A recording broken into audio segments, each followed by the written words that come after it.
Iranian media downplayed reports of Israeli strikes, calling them not important, while this reporter described the city of Isfahan as being in complete peace Friday morning. However, state media confirmed air defense systems were activated over several Iranian cities, with explosions reported in Isfahan.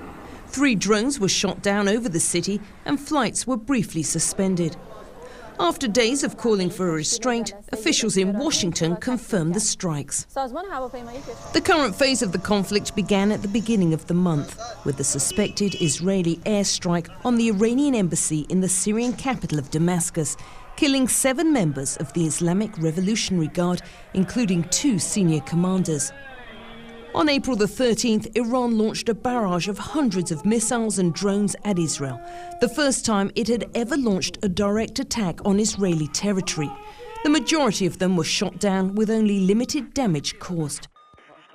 Under intense international pressure to show restraint to prevent a wider regional conflict, the Israeli War Cabinet held a series of meetings to consider its response.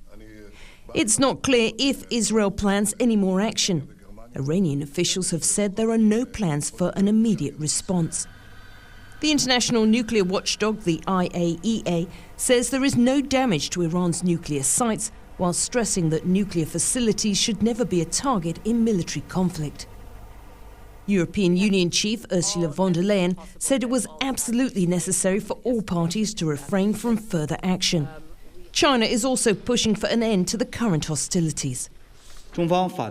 China opposes any actions that lead to tension and further escalation of the situation. China will continue to play a constructive role in promoting the easing of tensions. The limited strike on Iran has perhaps given some hope that this could be the end of military action for now.